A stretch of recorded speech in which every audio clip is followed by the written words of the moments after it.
Welcome to the Switch Style Podcast, where we encourage you to think beyond what you hear. I'm your host, and I go by the name of Smooth. And audience, again, welcome back to episode 62 of the podcast. And if this is your first time listening, I want to thank you ahead of time. I sincerely appreciate you listening, and hopefully, while you're tuned in, you'll love the experience and you'll come back for each and every episode after, and go back and listen to the previous episodes because there's a lot of really good content out there. But before we jump into anything, guys, I want you to follow me on iTunes, Google Play Music, SoundCloud, and YouTube. You can find the podcast on all of those locations. You can also find the podcast at jacksjournal.com. That's JACS journal.com. And also follow me on Twitter at jacksjournal, JACS journal. But before I jump into everything, I wanted to let you guys know on last week's episode, which was episode 61, I made a comment about Halsey, and it was in reference to Halsey having won a Grammy. And if you don't know, Halsey recently put out her latest album this past week. But I made a comment that she won a Grammy in February of this year, but as it turns out, she actually did not win a Grammy with the Chainsmokers. The Grammy actually went to Daya and the Chainsmokers for Don't Let Me Down, and Halsey was actually featured on Closer, which was nominated but did not win a Grammy award. So I did want to make that correction. So we'll go ahead and jump into everything, but before we do that, I just want to let you guys know I'll update the Billboard charts for you all. I'll let you know what's coming out this Friday, June 9th, and last but not least, I'll give you my take on LeToya Luckett's latest album, which is titled Back to Life. So let's go ahead and jump into things. All right, here we go. On the Billboard 200, Bryson Tiller tops the chart with his sophomore album, True to Self. The project earned 107,000 units, 47,000 of those were traditional album sales. True to Self is also Bryson Tiller's first #1 album. The Beatles re-entered the 200 at number 3 with their 50th anniversary reissue of 1967's Sgt. Pepper's Lonely Hearts Club Band. The set earned 75,000 units, 71,000 of those were traditional album sales. And the album initially spent 15 weeks at number 1 on the chart in 1967. And if you're not familiar with Sgt. Pepper's Lonely Hearts Club Band, it's considered the Beatles' masterpiece. And depending on which Beatles fan you ask, they might say Rubber Soul or the White Album, but Sgt. Pepper's legacy was that it changed the way that artists really approached the making of an album. So that's probably the most important thing to remember about Sgt. Pepper's Lonely Hearts Club Band. But if you haven't heard it, check it out. But also to note, Sgt. Pepper's 15 weeks at number 1 were the most for any of the Beatles' 19 #1 albums. And Lil Yachty, he cruises in at number 5 with Teenage Emotions, which earned 46,000 units, 20,000 in traditional album sales. And if you haven't kept up with the news, Lil Yachty actually penned a letter saying that he was very disappointed in the sales of his album, and he pretty much cited it to the critics or people in general not understanding him and his fans. But nonetheless, congratulations to Lil Yachty. But we'll move on to the Hot 100. So congrats to Luis Fonsi, Daddy Yankee, and Justin Bieber as they grab a 4th week at number 1 with Despacito. And at number 10, Post Malone earns his first top 10 hit with the Quavo featuring Congratulations. If you're not familiar with Post Malone, you probably remember him from his song White Iverson, which is also on that same album. The album is titled Stoney, which houses White Iverson and Congratulations. But also, just some few notes on Quavo. This is also the 3rd top 10 record for Quavo this year as a featured artist, and I probably said that before. Those other 2 records include his guest appearance on Drake's Portland, which rose as high as number 9, and I'm the One with DJ Khaled, which debuted at number 1 earlier this year. And on that record, Chance the Rapper, Lil Wayne, and Justin Bieber were all on that record as well.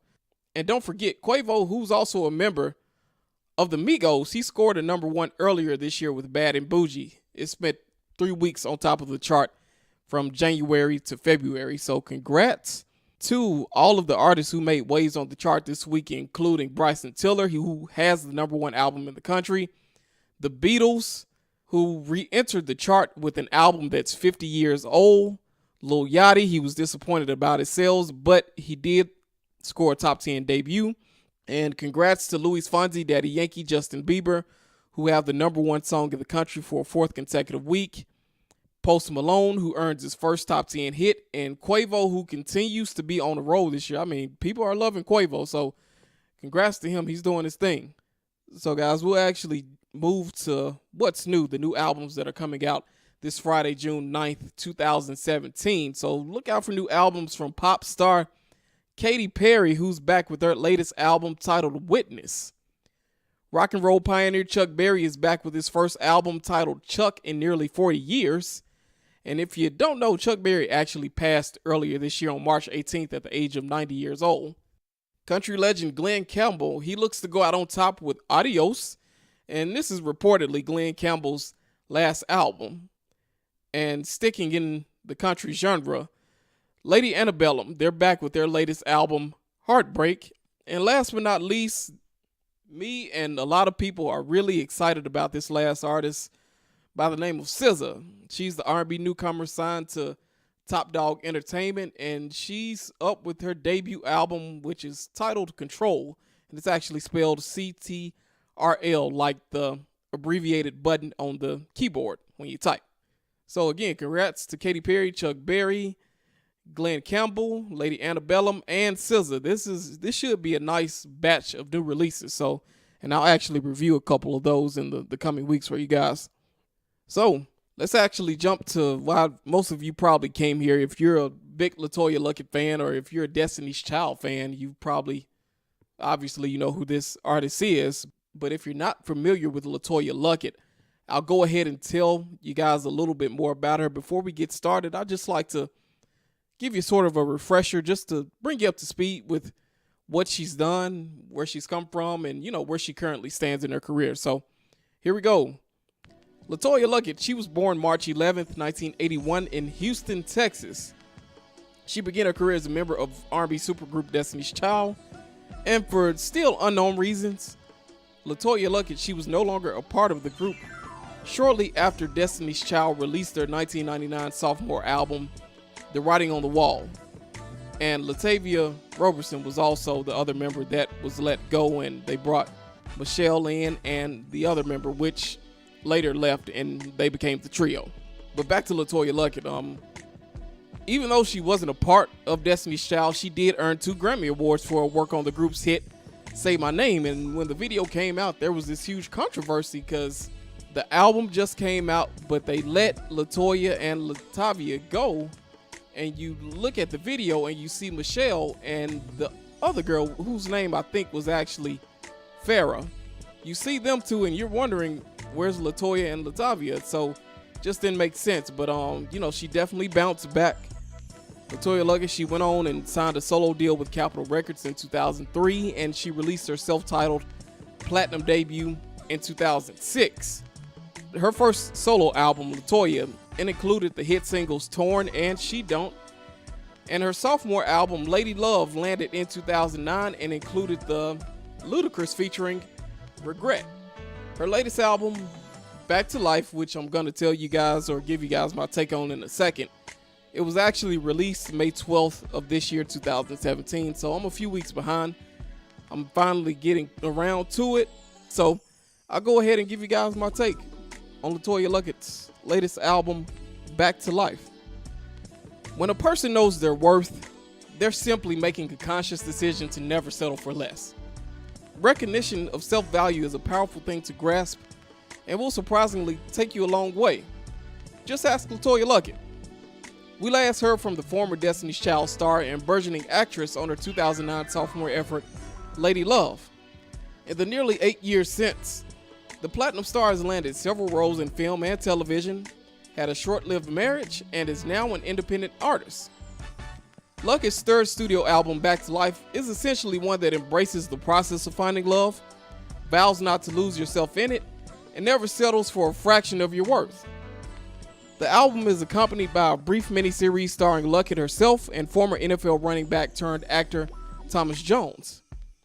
The visuals are soundtracked by the album's current singles Back to Life and Used To. The title track opens with a brief snippet of an intense argument between a broken Luckett and Jones. The Grammy winner immediately sets the tone when delivering what becomes the album's overarching theme. And she sings, well, she says actually, "You don't value what you have because you don't know what you effing have." Luckett immediately makes it clear that she's a woman of value and expects her significant other to acknowledge so. The title track, Back to Life, borrows from Soul to Soul's 1989 classic, Back to Life, However Do You Want Me, and it's pretty much the same name, just a slight variation. The gloomy self-reset anthem stands out as one of the album's most dramatic but realistic statements. The optimistically breezy I'm Ready is a vulnerable plea for love. Show Me is a flirty dance number that hits you with a slapping bass riff and thunderous claps. Atlanta MC Ludacris assists on the line blurring Gray, which falls perfectly after a duo of songs that nearly derail the album's momentum. It's also worth noting that Ludacris is the only artist featured on Back to Life. Luckett also happens to be the godmother of Ludacris's youngest daughter, if you guys didn't know that. The album's best stretch begins with an assist from veteran producer Warren Campbell, who scores In the Name and My Love. And if you're not familiar with Warren Campbell, he's a well-rounded producer who's pretty much rose to prominence through his, well, I won't call it an association, but he's the producer and writer of a lot of Mary Mary's material, Mary Mary, the gospel group. And if you don't know, Warren is also married to Erica Campbell of Mary Mary. So, and Warren has also produced for Music Soul Child, John B., Kanye West. The list goes on. There's a ton of people that Warren Campbell has produced for. So just go look up Warren Campbell when you get a chance. But back to the review. In the Name, it's a blissfully unwavering dedication to her love, and Luckett then doubles down on her commitment on the euphoric My Love. Worlds Apart is excellent retro soul, complete with sweeping streams and horns. She bellows her mounting frustration on lines like "Hurt me so bad I can't love you no more." Higher is an arousing bedroom jam that is perfectly suited for the alluring images in the album's liner notes. Her vocals and a long piano bring Back to Life to an end on the somber Disconnected. Overall, Back to Life is a much welcome return from one of R&B's most adaptable stars. And when I say adaptable, I'm meaning that she acts, she sings, she does a number of things. She's not just a one-trick pony. She doesn't put all of her eggs in one basket. But LeToya Luckett, her time away, it resulted in a much more focused and personal effort. The press run leading up to the album's release brought much needed transparency, as the project itself doesn't reference her marriage or other specifics related to her personal life. And audience, if you listen to the album and you're looking for more specific details, go watch her interviews online, and she gives a lot more details that she doesn't share in the album. But at times, I think the writing lacks in freshness due to the many cliched lyrics. But her sincerity and warmth make it a more than worthwhile listen. She's at her best when she approaches with an open heart, most notably on the songs I'm Ready, In the Name, and My Love. But like I said, she's her best when she approaches with an open heart instead of those trivial get-back tracks like Used To and Weekend. LeToya Luckett, she clearly knows what it is that she wants and what she is not willing to accept. She fully understands her value, and rightfully so, she's unwilling to settle for less. So there you go, audience. That's actually my take on LeToya Luckett's third studio album, Back to Life. And I'm definitely recommending that you pick up this album if you're a fan of Destiny's Child, if you're a fan of LeToya Luckett, if you're a fan of good R&B, you'll like it, because in my opinion, there's about 9 records on this album that I like. So I would highly recommend it. It's probably one of the better R&B albums that I've heard this year. I won't say it's highly original. She takes a lot of commonly used phrases, and she turns them into something else. But overall, I think it's a solid album. It does have its flaws. It's not perfect, but I would recommend it. It's a solid R&B album. Ladies, I think you'll love it. And fellas, there might be a song or two for you on it that you could actually learn from. You could take some notes, but I enjoyed LeToya Luckett's album, and I'm looking forward to the next one, and I'm looking forward to seeing what she does in her acting career. But that's a wrap on that. But audience, thank you again for listening. I sincerely appreciate it.